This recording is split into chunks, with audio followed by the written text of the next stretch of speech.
하나님 말씀 베드로후서 1장 1절에서 7절 말씀입니다. 베드로후서 1장 1절에서 7절 말씀입니다.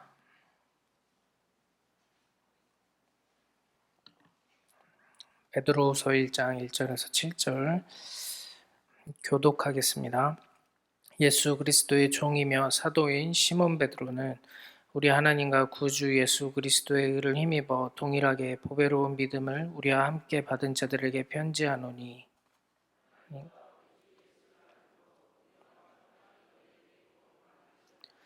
그의 신기한 능력으로 생명과 경건에 속한 모든 것을 우리에게 주셨으니 이는 자기의 영광과 덕으로서 우리를 부르신 이를 알므로 말미암음이라.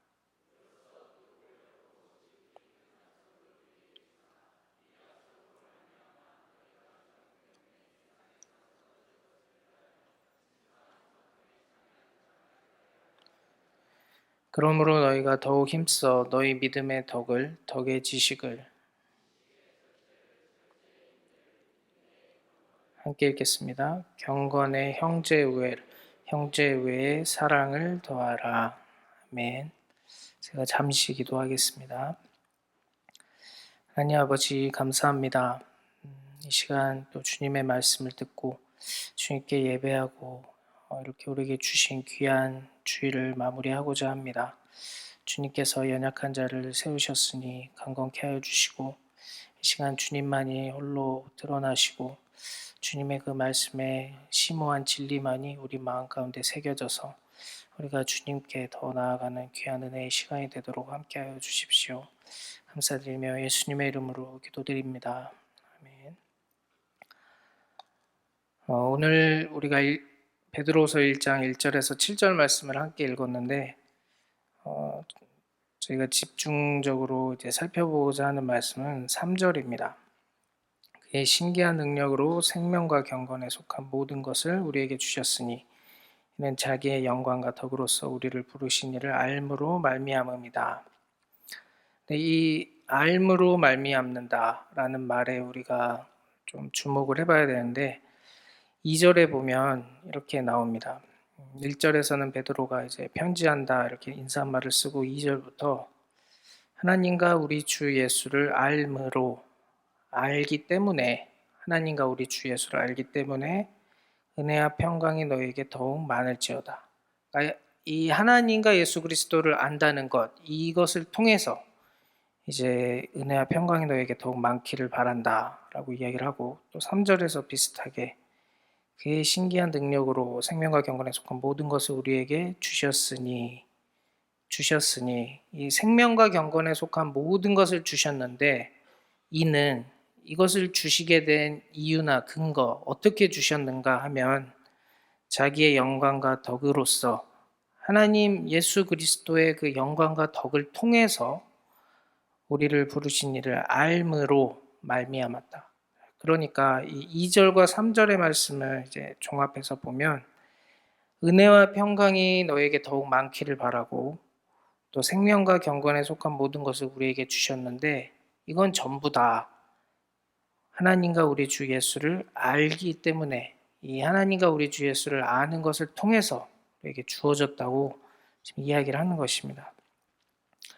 은혜와 평강, 또 생명과 경건, 이것에 속한 모든 것, 이 모든 것을 우리에게 하나님이 이미 다 주셨다고 이야기를 하십니다. 그리고 더 풍성히 너희가 받기를 원한다고 이야기를 하는데 이미 주신 것 이것의 그 정점에 이것을 주신 이유가 되고 근거가 되는 첫 번째가 바로 하나님과 예수 그리스도를 아는 것이다 라고 이야기를 하는 것입니다. 그래서 오늘 우리는 먼저 이 안다는 게 뭔지 한번 잠깐 생각을 해보고 오늘 본문의 말씀을 더 깊이 살펴봤으면 합니다. 우리가 사는 현대 세계에서 사실 안다는 것만큼 중요한 것도 없습니다. 우리 세대도 그랬지만 또 저의 아버지 세대들이나 그 이전 세대들도 그러셨고 지금 이제 학교 다니고 있는 우리 후손들 세대도 마찬가지지만 이 세상에서 가장 중요한 것은 이 지식입니다. 세상에서 가장 중요한 것 중에 하나가 이 지식입니다. 그래서 학교 교육에서도 얘가 얼마나 똑똑한 놈인가, 얘가 얼마나 많이 알고 잘 알고 있는가 이걸 평가하기 위해서 시험을 보고, 그래서 전국 1등부터 꼴등까지 일렬로 줄을 세운 다음에 그 수준에 맞게 이제 각 사회에서 써먹기 위해서 하는 게 사실 이 세상에서 하는 공교육입니다. 이 세상은 그 사람이 얼마나 알고 이 사람을 얼마나 써먹을 수 있는가를 위해서 이 지식을 가르치고 지식으로 이 세상을 이끌어가고 있습니다. 그래서 현대 세계에서 안다는 것은 굉장히 중요합니다. 이것을 조금 어려운 말로 얘기하면 이 주지주의라고도 이야기를 하는데, 이게 무슨 말인가 하면은 이제 이 세상에서는 이제 다른 것보다 가장 중요한 게 지식이라는 말입니다. 지식, 아는 것. 이렇게 된 것은 사실 예전 농경사회 아니면 한 200년 전만 해도 결코 이렇지 않았습니다. 오늘날 세상처럼. 사실 오늘날 세상처럼 지식이 중요하게 된 거는 인류의 이 역사를 보면은 굉장히 짧은 시간에 이루어진 일이라고도 할 수 있습니다. 그럼 어떻게 이렇게 지식이 가장 중요한 가치가 됐는가 생각을 해보면 아마 이 과학 때문일 겁니다. 과학이 발달하고 이제 사람들에게 막 그 물질 문명이 막 들어오고 좋은 기술들이 개발되고 이러한 것들이 이제 반복이 되면서 이제 이 세상에서는 사실 지식, 아는 것 이것만이 가장 중요한 시대. 그리고 과학 하면 사람들이 다 껌뻑 죽는 그런 시대가 됐습니다. 그래서 어떤 과학자가 아니면 또 과학 중에 하나라고 할 수 있는 어떤 의사가, 이러한 사람들, 뭔가 전문적인 지식을 알고 있는 사람들이 나와서 얘기를 하면은 그 말이 그냥 법이 돼버리는, 그 사람이 이야기하면 이제 상황이 다 정리되는 그런 시대가 오늘 우리가 사는 시대입니다. 그래서 이 사실 200년 정도 시간 안에 이제 지식이 가장 중요한 시기가 되긴 했지만, 그래도 한 몇십 년 전만 해도 제가 나이가 많지 않지만 제가 학교 다닐 때, 초등학교 다닐 때 그렇게 어릴 때만 해도 사실 이 정도까지는 아니었습니다. 제가 초등학교 때 배웠던 과목 이름이 뭐 바른 생활, 즐거운 생활, 슬기로운 생활 이런 식의 교과목 이름이었습니다. 그러니까 이 교과목에서도 알 수 있듯이 이제 어떤 사람을 바르게, 그리고 또 그냥 지식, 똑똑한 게 아니라 그냥 슬기롭게, 바르고 슬기롭고 훌륭한 사람으로 만드는 게 이 교육의 목표였고, 이제 그렇게 선생님들도 가르치려고 하셨고 그랬던 기억이 나는데, 이제 요즘 초등학교는 초등학교 교과목부터 이름이 뭐 수학, 국어 이렇게 아주 그 정남이가 없는 제목들입니다. 그러니까 지금 이 제목만 봐도 알 수 있듯이 이제 제가 초등학교 다닐 때인 뭐 20여 년 전, 그리고 지금 불과 이 십수년밖에 지나지 않은 이 시간이 지나면서 이 세상은 예전보다 훨씬 더 지식이, 아는 것, 뭔가를 아는 것, 그것이 더 중요한 사회가 됐습니다. 그래서 예전 시대에 중요했던 자신을 뭐 수양한다든지, 뭐 수신제가 치구평천하라고 할 때 자기 자신을 뭔가 돌아보고 뭔가 훌륭한 사람이 되고 너그러운 사람이 되고 인격이 훌륭해지고 이런 거보다는 똑똑한 것, 공부 잘하는 것, 아니면 뭐 외모가 좋은 것, 이러한 것들을 이제 중요하게 생각하는 시대가 됐습니다. 이 어떤 마음, 내적인 것보다 보이는 것, 그것에 집중하는 시대가 오늘날 되었다는 소리입니다. 그래서 요즘 수많은 사람들이 하는 이야기는 이제 이 시대는 전문가의 시대라는 얘기를 합니다. 그렇게 된 지 이미 한참 됐지만 이제는 정말 전문가의 시대입니다. 예전에 이제 인터넷에 뭐 네이버라는 그 우리나라의 가장 큰 회사가 이제 이 인터넷을 점령하기 전에 네이버가 들어와서 히트를 쳤던 게 사실 지식인이었습니다. 지식인, 뭔가 물어보면 사람들이 답변을 해주고 이런 게 너무 신기해서 네이버라는 회사가 점점 커졌는데, 요즘 들어서는 하도 이상한 답변들이 많이 달리다 보니까 사람들도 뭔가를 물어보고 나서는 뭐 의사가 얼굴 이렇게 써놓고 답변을 했달지, 아니면 과학자가 뭐 답변을 했달지, 그렇게 전문가가 대답을 해놓은 걸 찾습니다. 그리고 TV를 봐도 뭐 건강 프로그램을 봐도 의사들이 쭈루루 나오고 이 스타 의사들도 생기고, 또 뭔가 그 뭐 유명한 프로그램들을 하려고 해도 이제 전문가들이 나와서 이야기를 해야 권위가 서고, 이 시대는 사실 그래서 이 전문가의 시대입니다. 뭔가 전문적인 지식을 가지고 있는 사람. 그렇게 전문적인 지식을 가지고 그것의 모든 것들을 알고 그것을 이제 다 섭렵한 사람이 이 시대에 어떻게 보면 가장 존경받고 성공하는 사람입니다. 이 시대의 사람들은 그래서 이렇게 전문가를 찾지, 예전 시대처럼 지혜로운 사람, 그리고 무엇인가를 이제 삶의 어떤 그 통찰들을 주는 사람, 자신을 잘 단장하고 수양해서 이제 너그럽고 훌륭한 인격을 가진 사람, 사실 그러한 사람들은 뭐 간혹 가까이 할 수는 있을지 모르겠지만 그러한 사람들을 굳이 찾지는 않는 시대입니다. 그렇지만 이런 식으로 이 전문가를 찾고 지식을 찾고 이 갈구하는 이러한 시대이지만, 그래서 어 이렇게 어떤 나이가 많으신 분들, 경험이 많으신 분들보다 뭔가를 빠릿빠릿하게 하고 빨리빨리 하는 젊은 사람을 더 추구하고 요구하는 그런 시대이지만, 이러한 지식을 찾는 시대는 공허하기 마련입니다. 그래서 이제 오늘날 시대에서 그 히트치는 것 중에 하나가 사실 불교입니다. 불교가 이 마음 수양 뭐 이런 걸 들고 와가지고 서정가에서도 보면 이 불자들 스님들이 쓴 책들이 이제 거의 막 많이 팔리고, 사람들이 이제 지식을 가장 중요하게 생각하는 시대 속에서 살지만 이 채워지지 않는 공허함이 있기 때문에 이것을 채우고자 이제 그런 불교를 찾습니다.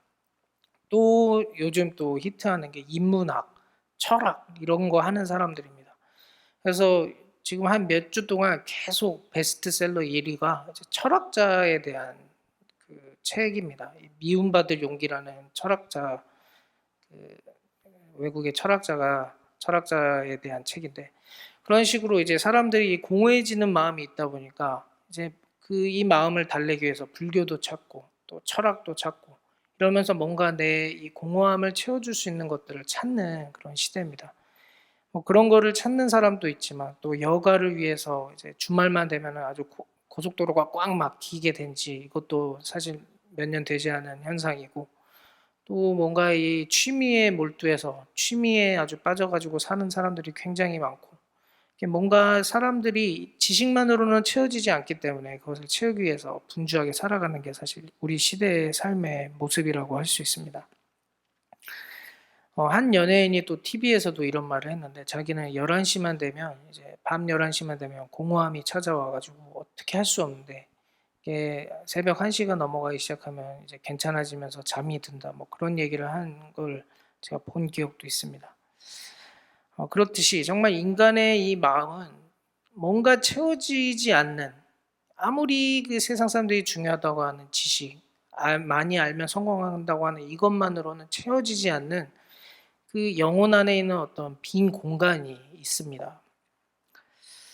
인간이 마음이 갈구하는 지식은 이 공간을 채워줄 수 있는 무엇인가를 찾기 때문에 그러한 것들을 이제 추구하고 살아가는데, 이 인간의 지식, 뭐 아니면 마음 성찰, 뭐 철학 이런 것들로는 이 빈 공간을 완전히 채울 수 없기 때문에 사실 이 세상 사람들은 계속해서 공허한 가운데 이제 목이 마른 사슴처럼 우물을 찾으며 사는 것입니다.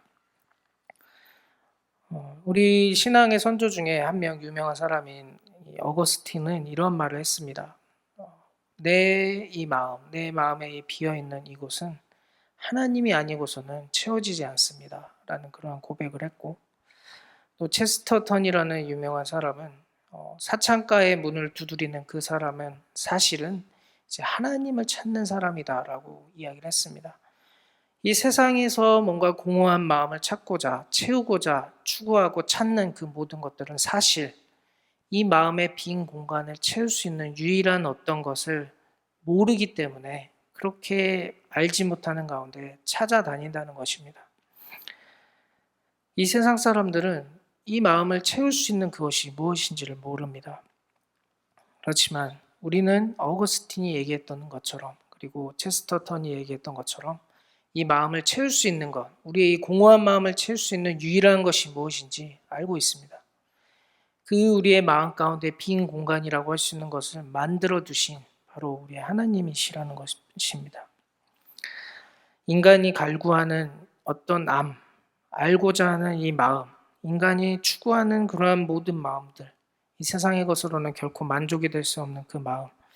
세상은 그것의 정체를 모르지만 우리는 그것의 정체를 알고 그것을 만났고 그분을 만났고 그분을 알기 때문에 사실 이 자리에 모였고 그리스도인이라는 이름을 가지고 살고 있는 것입니다. 그렇기 때문에 여기서 말하는 이 안다는 것, 이것은 다른 어떤 아는 것이 아니라 뭔가를 많이 알고 똑똑해지고 성공해지는 그러한 이 세상이 말하는 안다는 것, 그게 아니라 유식한 사람들 되고 뭐 유식한 사람, 똑똑한 사람, 지혜로운 사람 그런 식으로 세상이 추앙하는 많이 아는 게 아니라 우리 하나님 한 분 하나님을 아는 그 알미라는 것을 우리는 먼저 기억을 해야 합니다. 그런데 오늘 본문에서는 이 하나님을 안다는 것에 대해서 3절에서 이렇게 덧붙이고 있습니다. 끝부분에 보면 우리를 부르신 이를 안다. 그러니까 우리의 하나님과 예수 그리스도를 안다고 2절에서 얘기했는데 더 이제 부연 설명을 우리를 부르신 이다. 하나님과 예수 그리스도는 우리를 부르신 이다 라고 얘기를 하고 있습니다. 이게 무슨 말인지 한번 생각을 해보겠습니다. 이 불교나 세상 종교들은 어떻게 이야기를 합니까? 뭔가 득도를 하려면 많이 알아야 된다고 이야기를 합니다. 아니면 뭔가를 많이 수양을 해야 된다고 합니다. 아니면 불교는 마음을 비워야 된다고 합니다. 그렇지만 그러한 것들로는 절대로 사실 깨달음에 도달할 수가 없습니다. 뭔가 그들이 원하는 득도했다. 득도의 경지, 부처가 되는 그 경지에 절대로 사실 그런 방식으로는 도달할 수가 없습니다. 성경은 어떻게 가르칩니까? 성경은 알아야 하는데 그 알면 어떻게 주어지느냐? 우리를 부르신 이가 주신다는 겁니다. 우리 자신이 뭔가 쟁취하고 파서 뭔가 얻어서 탐구해서 그렇게 아는 암 이전에 우리를 먼저 불러주셔서 알게 되는 게 있다는 겁니다. 이것이 세상 모든 종교와 기독교가 가장 다르다고 할 수 있는 부분입니다. 우리가 세상 종교가 그렇게 원하는 그 득도하는 것, 천국 가는 것, 우리에게 그러한 것이 있다고 한다면 그 유일한 이유는 내 안에서 뭔가가 있어서가 아니라 내 밖에 계신 분께서 나를 불러주셨기 때문입니다. 이것이 이 세상은 도저히 이해할 수 없는 이 하나님의 독특한 하나님의 백성을 만드시는 방식입니다. 우리는 이것을 두 글자로 은혜라고 부릅니다. 우리를 하나님이 불러주신다는 것, 어떠한 조건이 있기 때문에 뭔가를 많이 알기 때문에 탐구하는 마음이 있기 때문에 이 세상에서 존경받기 때문에 그러한 무엇 때문에가 아니라 나는 도저히 알지 못하겠는데 왜 나 같은 거를 부르셨는지 내 안에서는 이유를 찾을 수가 없는데 그냥 하나님이 불쌍히 여기셔서 불러주신 것. 기독교가 우리가 하나님 예수 그리스도를 알게 되는 그 시작은 내가 아니라 바로 내 밖에 계신 하나님이 날 불러주셨기 때문이라는 것입니다. 이게 바로 은혜입니다. 미국의 필립 얀시라는 신학자가 약 20년 전에 이러한 제목의 책을 썼습니다. 놀라운 하나님의 은혜라는 책을 썼습니다. 이 책에서 이제 필립 얀시가 얘기하고 싶었던 것 중에 하나는 이겁니다. 이 세상의 사람들은 기독교의 용어들을 수없이 많이 다 오염시켜 버렸다. 하지만 아직까지 유일하게 오염되지 않고 남아있는 단어가 있다면 그것은 은혜다라고 이야기를 했습니다. 생각해보면 정말 그렇습니다. 예를 들면 이제 누군가가 막 옆에서 그 잔소리를 해대면 세상 사람들도 설교하지 말라고 그럽니다. 이 설교라는 이 중요한 하나님의 말씀을 풀어서 설명해 주시는 이 귀중한 기독교적인 용어가 이제 세상 사람들도 이제 듣기 싫은 말 그런 말로 이제 오염시켜서 사용을 하는 겁니다. 아니면 또 이제 누군가가 엄청 헤매던 운동선수가 갑자기 잘하게 되면 이제 거듭났다 이런 말도 종종 씁니다. 이 기독교의 용어라고 할 수 있는 거룩, 사랑, 또 영광 이런 말들을 세상 사람들도 다 씁니다. 똑같이. 하지만 원래 이제 기독교가 가르치는 그런 원래 뜻이 아니라 좀 오염된 방식으로 씁니다. 하지만 은혜만큼은 오염을 시킬래야 사실 시킬 수가 없기 때문에 그들이 이 용어만큼은 오염시킬 수 없다고 필리비안 씨가 얘기를 했던 것입니다. 20년 전에 이런 책을 썼을 때 그 당시는 정말 그랬지만 요즘 들어서는 사실 간혹 보입니다. TV 같은 데서 어떤 사람을 칭찬할 때 은혜롭다느니 이런 말이 요즘 TV에서도 많이 쓰이는 거를 보게 됩니다.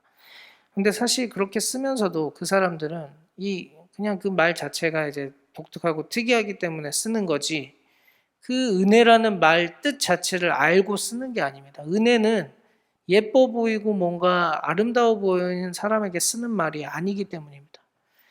이 세상이 오염시킬래야 도저히 오염시킬 수 없는 이 두 글자로 된 단어 은혜는 값 없이 아무 조건 없이 외부에서 그 사람을 그냥 불쌍히 여겨서 그 사람을 불러주신 구원해 주신 하나님의 사랑 그것으로만 이해할 수 있기 때문입니다. 오직 그리스도인만 은혜의 뜻이 무엇인지 제대로 알 수 있기 때문에 이 세상은 오염을 시키려고 해봐야 도저히 오염을 시킬 수가 없습니다.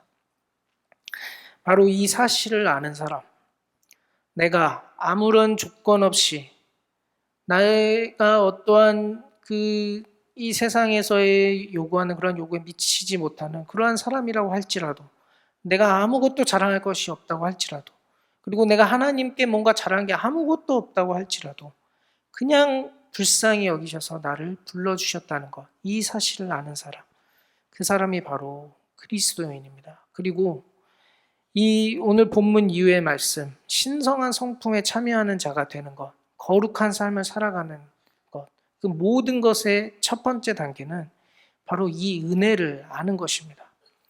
아무 조건 없이 나를 하나님이 사랑해 주셨다는 것을 아는 사람만이 그 뒤에 신성한 성품에 참여하여 거룩한 삶을 살아갈 수가 있습니다. 당장 우리 주변의 눈을 돌려보아도 우리는 그 사실을 확인을 할 수가 있습니다. 하나님이 이제 말씀을 통해서 말씀과 기도에 전념하라고 이제 세우신 목사, 그런 목사 같은 사람들은 교회에서 사례라고 해서 녹을 받습니다. 말씀과 기도에 전무하면서 하나님의 교회를 온전히 섬기기 위해서 이 사람들은 교회에서 월급 받고 당연히 그만큼 교회에 헌신해야 합니다.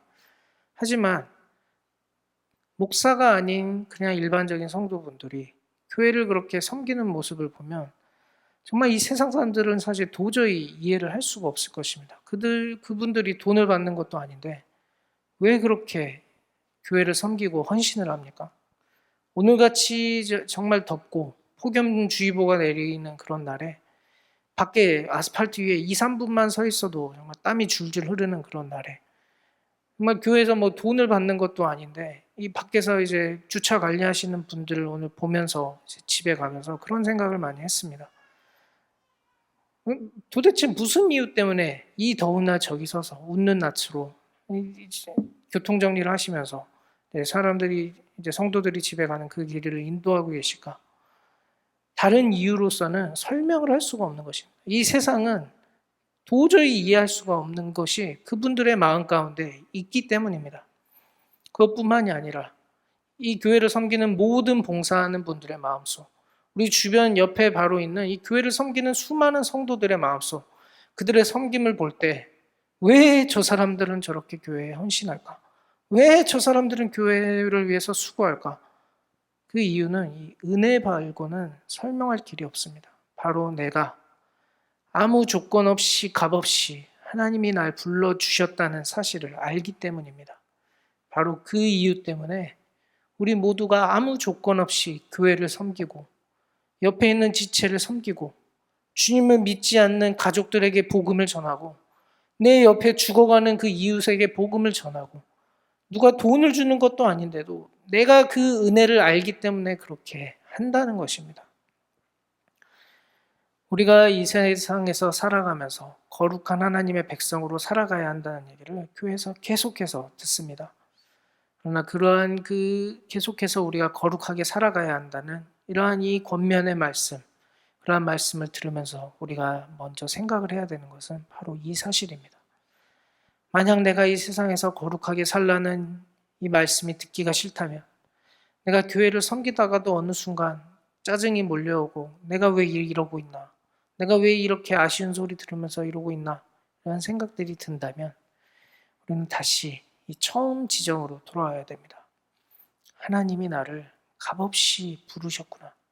나를 값없이 불러주셨던 그 은혜를 내가 알기 때문에 이렇게 교회를 섬기기 시작했지. 그러한 생각들로 다시 이 하나님께로, 날 불러주신 예수 그리스도께로 돌아간다면 우리에게는 다시금 은혜가 넘치게 될 것입니다. 오늘 본문이 우리에게 먼저 가르치는 것은 바로 이것입니다. 은혜를 알아야 한다는 것입니다. 그리고 은혜를 아는 사람이 그리스도인이라는 것입니다. 그러므로 그리스도인의 모든 시작은 이 아는 것입니다. 하나님을 아는 것. 하나님이 나를 어떻게 불러주셨는지를 아는 것. 그것이 우리 그리스도인의 시작입니다. 모든 그리스도인은 바로 그 시작을 가지고 있습니다. 그리고 두 번째로, 우리는 우리 자신을 하나님이 불러주셨다, 이 은혜를 또한 알아야 하지만 또 하나님이 누구신지, 예수 그리스도가 누구이신지를 알아야 됩니다.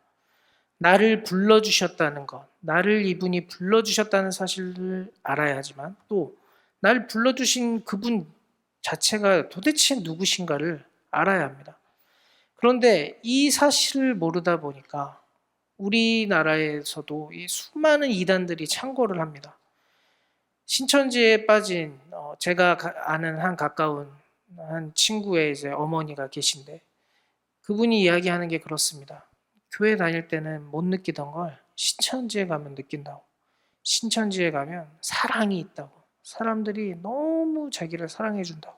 환영해 준다고. 그거는 그럴 수 있습니다. 그런 거에 빠져서 이제 신천지에 들어갈 수 있습니다. 근데 문제는 무엇입니까?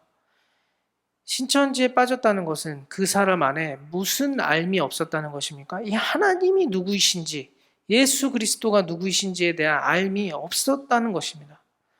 나 자신을 사랑하는 마음이 있어서, 내가 좀 사랑받고 싶어서, 그분 같은 경우에는 남편이 바람을 폈기 때문에 인간적으로는 이해가 됩니다. 그런데 마음의 공허함, 이것이 채워지지 않는 마음이 있어서 그렇게 빠졌다는 것, 그것은 이해할 수 있을지 모르지만 그 사람이 결정적으로 알아야 했던 것을 몰랐다는 것이 문제인 것입니다.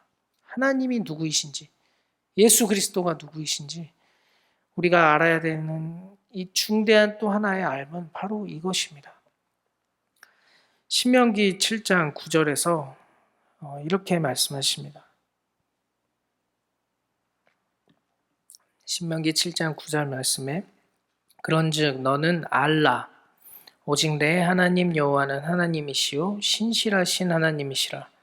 그를 사랑하고 그의 계명을 지키는 자에게는 천대까지 그의 언약을 이행하시며 인애를 베푸시되, 그를 미워하는 자에게는 당장에 보응하여 멸하시나니 여호와는 자기를 미워하는 자에게 지체하지 아니하시고 당장에 그에게 보응하시니라. 신명기를 통해서, 이제 모세를 통해서 하나님이 주신 말씀은 바로 이것입니다. 그런즉 너희는 알아야 된다는 것입니다. 명령입니다. 너희 그리스도인들, 하나님을 믿는다고 하는 우리는 알아야 된다고 명확하게 명령을 하고 있습니다. 무엇을 알아야 합니까? 하나님이 누구이신지를 알아야 된다는 겁니다. 본문은 명확하게 이야기합니다.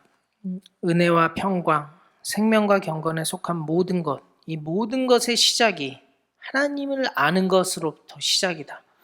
우리가 이 그리스도인으로서 살아가면서 하나님이 복을 주시고 이 세상에서 우리가 살 수 있는 모든 환경도 주시고 우리가 거룩하게 살 수 있는 마음도 주시고 우리의 마음 가운데 어떠한 이 보람도 주시고 기쁨도 주시고 사랑도 주시고 모든 것을 다 주시지만, 그 모든 것의 첫 시작점은 바로 우리가 하나님을 아는 것, 그것으로부터였다는 것을 우리가 기억을 해야 합니다.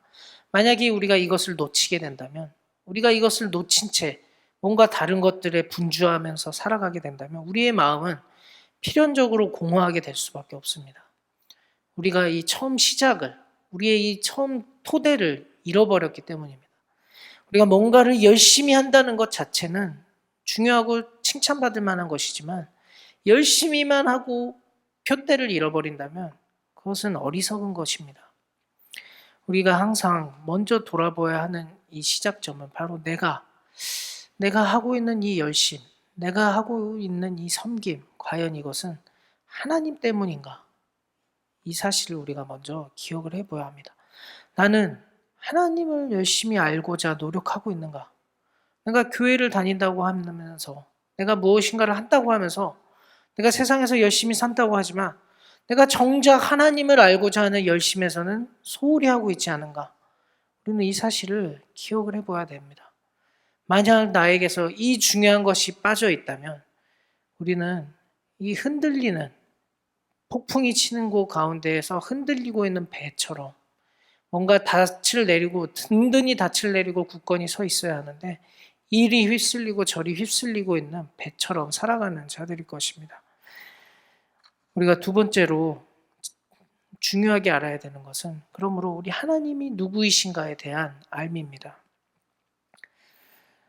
너무나 많은 그리스도인들이 이 알미 없기 때문에 사실 하나님을 오해합니다. 아까 얘기한 그 신천지에 빠진 분도 그렇지만 사실 그분은 아예 하나님을 알고자 하는 그런 마음 자체가 없었던 분이지만 이 시대의 수많은 사람, 이 시대의 수많은 그리스도인들은 사실 하나님에 대해서 많이 오해를 하고 있습니다. 특별히 예수 그리스도의 이 대속의 능력, 예수님이 모든 죄와 죄책을 해결하셨다는 이 대속의 능력을 정확히 알지 못하고 있습니다. 내가 조금 잘못하면 하나님이 날 미워하시는 것 같고, 또 내가 조금 잘하면 하나님이 날 좀 예뻐하시는 것 같고, 아니면 교회 다니고 주일 예배 안 빠지고 헌금 잘 내고, 그렇게 잘 생활하면 죽고 나서 천국 갈 수 있는 어떤 보험 하나 드는 정도로 생각하고 그렇게 삽니다. 이 하나님이 예수 그리스도를 보내셔서 우리의 모든 문제를 다 해결하셨다고 하는 것의 그 높이와 깊이와 넓이를 알라고 바울은 그렇게 얘기를 하는데 우리가 아는 것은 그 넓고 광대한 예수 그리스도 하나님에 대한 지식이라기보다는 그냥 그 사이에 있는 이 여기에 살을 붙이고 더 풍성히 알아가야 되는 평생을 알아가야 되는 이 전체 삶의 지식이 있는데 하나님과 예수 그리스도에 대한 이 지식을 풍성히 알려주시고자 성경을 주셨는데 그런 그리스도인들은 이 가운데 겨우 서 있는 뼈대 하나 정도 그 정도의 아는 것만을 가지고 만족하면서 사는 것 같은 그런 그리스도인들이 우리 한국교회에 굉장히 많습니다. 한번 달란트 비유를 생각을 해보십시오. 달란트 비유에서 주인은 종에게 떠나면서 어떤 종에게는 5달란트, 또 어떤 종에게는 2달란트, 1달란트를 맡기고 갑니다. 5달란트, 2달란트 맡긴 종들은 열심히 해서 배로 벌어서 똑같은 칭찬을 받습니다. 근데 1달란트 맡긴 종은 어떻습니까? 그 땅에 묻어놓고 와가지고 종이 주인에게 그렇게 얘기합니다. 주인은 심지 않는 데서 거두지 않는 분이신 줄 제가 알아서 묻어놨던 걸 가지고 왔습니다. 그러니까 주인이 뭐라고 하십니까? 이 어리석은 종이라고 책망하시면서 그거를 그냥 이자라도 불려서 가져야 될 거 아니냐라고 책망하시면서 아예 쫓아내십니다. 무엇이 문제입니까? 이 종은 주인을 몰랐습니다. 주인이 무엇을 요구하시는지를 몰랐습니다.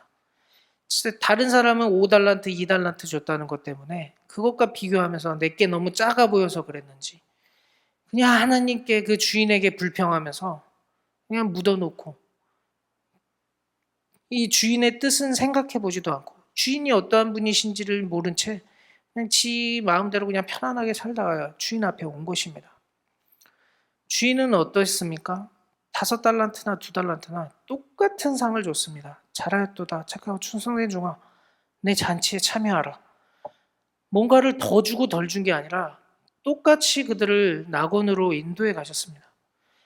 이 세상에서 보기에는 저 사람은 많이 가진 것 같고 저 사람은 뭔가 조건이 더 좋은 것 같고 나는 이거밖에 없고 나는 왜 이거밖에 안 주셨나 이런 불평이 들지 모르지만 주님께서는 이 마지막 날에 똑같은 상을 주시는 분입니다. 그러한 주님이신데 이 보이는 것에만 집착한 나머지 주인이 누구신지 주인이 나중에 주실 것은 무엇인지도 알지도 못한 채 어리석게 살다가 멸망을 맞이하는 것입니다. 우리는 결정적으로 이 나를 불러주셨다는 하나님의 은혜, 이것을 알아야 하지만 또한 이 나를 부르신 분이 어떠한 분인지 풍성히, 분명히, 명확하게 알아야 합니다. 내가 뭔가를 잘하면 혼내시기도 하고, 내가 뭔가를 잘하면 칭찬하시기도 하고, 못하면 혼내시기도 하는 분이지만, 마치 그것을 나를 천국과 지옥에서 이리저리 뒤흔들고 계시는 그러한 이 포악한 신인 것 마냥 하나님을 오해하는 사람들이 있다면 아직 하나님이 누구이신지를 명확히 모르는 것입니다. 우리의 주인께서, 예수 그리스도께서 이 땅에 오셔서 나의 과거와 현재와 미래의 모든 죄를 다 멸하시고 또 그 죄 때문에 우리에게 주셔야 되는 죄책, 사망, 하나님의 진노, 공의의 심판, 그 모든 것을 다 말소하셨다는 이 사실을 모른다면 우리 마음은 도저히 평안한 채 은혜를 누리면서 살 수가 없는 것입니다. 주님이 우리에게 주시고자 하시는 것은 평안이라 하셨는데, 주인이 주시고자 하시는 이 우리가 풍성히 누리기를 간절히 원하시는 이 평안은 누리지도 못한 채 이 주인을 오해하여서 갈팡질팡하면서 이 세상 가운데서 살아간다면 그는 주인이 누구이신지 제대로 몰랐기 때문에 자기가 판 무덤에서 그렇게 사는 어리석은 종인 것입니다. 그렇기 때문에 우리는 하나님이 누구이신지를 정확히 알아야 합니다. 우리는 지난 그 수요 예배 설교를 통해서 담임 목사님을 통해 이 주기도문의 가장 첫 부분, 사도신경의 첫 부분이 아버지라는 것을 배웠습니다. 하나님이 나의 아버지라는 사실. 내가 뭔가를 잘하면 파양시켜 버리시고, 내가 잘못하면 파양시켜 버리시고, 내가 뭔가를 잘못하면 채찍을 들어서 막 후들어 패시는 그러한 분으로 하나님을 오해하고 있다면 하나님이 나의 아빠라는 사실부터 깊이 묵상하고 이 하나님이 아빠로서 어떻게 우리를 대하시는지를 알아가야 합니다. 우리 예수님이 나의 모든 죄와 죄책을 모조리 다 말소하시고 나로부터 사망을 완전히 뽑아내셨다는 사실을 안다면 우리는 이 세상을 기쁨으로 승리함으로 평안함으로 살아갈 수 있습니다. 그리고 그렇게 하신 다음에 이제 너는 내 자녀답게 살으라고 거룩한 삶으로 불러주셨다는 사실을 안다면 우리는 이렇게 지지부진하게, 우리는 이렇게 불평불만을 내면서 그리스도인으로 사는 게 너무 어렵다고 불평하면서 살지 않을 것입니다. 우리는 나를 부르신 분이 누구이신지, 그분의 뜻은 무엇인지, 그분이 기뻐하시는 것은 무엇인지 분명히 알아야 됩니다. 우리의 신앙의 첫 시작은 우리가 이 세상에서 살고 누리며 기동하는 이 모든 것의 시작은 우리를 부르신 하나님, 우리를 부르시고 당신의 자녀로 만드신 예수 그리스도, 이 처음 시작점, 아는 것으로부터 시작을 합니다. 우리는 이것을 믿음이라고도 부릅니다. 우리가 만약에 이 세상에서 흔들리고 있고 내 마음 가운데 불평이 가득하고 사랑이 없고 평안이 없고 그렇다 하다면 우리는 다시 시작점으로 돌아와야 됩니다. 나는 누구인가? 나를 하나님이 어떻게 대하셨나? 날 대하신 그분은 누구이신가? 우리가 날마다 묵상하고 우리가 다시 돌아가야 할 고향이 있다면 바로 이것입니다. 이 세상 사람들이 그토록 추구하는 지식, 그럼에도 채울 수 없는 그 마음의 공허함을 채울 수 있는 유일한 것은 바로 이 하나님을 아는 지식입니다. 하나님이 우리에게 거저 주신 이 지식, 하나님을 알고 교제하고 살아갈 수 있도록 만들어주신 이 처음 시작, 이것이 우리의 마음, 우리의 영혼, 공허하고 외로운 우리의 모든 마음을 달래고 채울 수 있는 유일한 지식입니다. 우리는 주일 예배를 통해서도 그리고 매일 성경을 읽으면서도 주중에 예배를 통해서도 이 하나님을 만나기 위해서 나오는 것입니다. 우리의 마음 가운데 예배 시간의 말씀과 또 우리가 읽는 말씀을 통해 하나님을 만나지 못한다면 우리는 사실 그 가운데 반쪽짜리만 성공을 한 것입니다. 이 세상에서 이렇게 살아야 된다, 이것만을 발견했다면 우리는 반쪽만 발견한 것입니다. 우리가 말씀을 듣든지 말씀을 읽든지 그 모든 순간에 우리가 가장 먼저 발견해야 되는 것은 바로 하나님이 누구이신가? 이 하나님은 나를 어떻게 대하셨는가? 그것입니다. 우리가 이 세상에서 계속해서 알아가야 되는 것이 바로 이것입니다. 말씀을 마치겠습니다. 이 세상의 지식, 이 넘쳐나는 지식은 도저히 인간의 마음을 채울 수 없다고 말씀을 드렸고, 인간의 마음을 채울 수 있는 유일한 알은 하나님, 우리를 지으시고 부르신 하나님을 아는 알미라고 말씀을 드렸습니다. 그런데 이 알은 우리가 많이 들었듯이 관계적인 알미입니다. 세상이 말하는 그냥 아는 지식이 아니라 관계 속에서 아는 지식, 그것이 이 성경이 말하는 안다는 것입니다. 내가 박근혜 대통령을 안다. 이것은 그냥 세상이 말하는 지식이지만 내가 예수 그리스도를 안다. 이것은 나랑 전혀 상관없는 어떤 사람을 내가 이름을 안다. 이 정도가 아니라 그분도 나를 아시고 나도 그분을 안다는 것입니다. 이것은 관계를 통해서 쌓이는 알미입니다. 알아가고자 노력하는 노력이 없다면 도저히 깊어질 수가 없는 알미라는 것입니다. 요즘 시대는 IMF 이후에 우리 시대는 이제 50대만 되면 회사에서도 눈치를 주면서 자꾸 나가라고 하는 그런 시대입니다. 우리 시대는 사실 어른을 잃어버린 시대입니다. 누구나 쉽게 정보의 지식에 쉽게 접속할 수 있고 이제 빨리빨리 그 지식을 활용할 수 있는 사람을 요구하는 시대이기 때문에 사실 우리 시대는 이 어른, 경험 이런 것들보다 빠릿빠릿한 젊음을 찬양하는 그런 시대입니다. 세상은 그럴 수 있습니다. 세상은 그러든지 말든지 그렇든지 하지만 교회 안에서까지 그러한 모습들이 있다면 그것은 정말 어리석은 것입니다. 이 하나님을 안다는 것이 무엇인지를 모르는 것입니다. 하나님을 안다는 것, 관계 속에서 알아간다는 것을 우리가 제대로 알고 있다면 이 교회 안에 계신 어르신들, 장로님들, 그리고 신앙의 연수가 많은 분들을 우리는 당연히 존경해야 됩니다. 그리고 신앙 속에서 그분들이 전하여주는 이 구역장들, 하나님께서 세우신 권위자들이 전하여주는 그 신앙의 깊은 유산들을 우리는 존중해야 합니다. 그리고 그 가운데에서 그분들이 그들의 인생 가운데서 만나신 하나님, 그 만난 하나님에 대한 그 지식, 그 가운데에서 녹여내는 이 성경에 대한 지식, 그러한 것들을 통해 우리 자신도 하나님이 누구이신지를 배우게 됩니다. 하나님을 아는 것이 가장 중요하다면, 그리고 그 하나님을 아는 지식을 교회 안에서 배우도록 하셨다면, 우리는 이 교회 안에 있는 귀한 어르신들과 이 교회 안에서 오랜 신앙의 생활들을 하면서 하나님을 깊이 알아간 분들을 통해서 또한 하나님을 알 수가 있습니다. 우리가 이 사실을 바르게 알고 우리가 이 교회 안에서도 이 세상의 어떤 가치대로 사람을 판단하지 않고 정말 하나님을 알고자 하는 그 불타는 마음을 가지고 서로를 존중하고 서로를 이해하고 그들이 만난 하나님을 함께 찬양하면서 그렇게 하나님 나라를 이루어가는 것이 하나님이 이 하나님의 교회 가운데 하나님을 아는 지식을 두신 뜻입니다.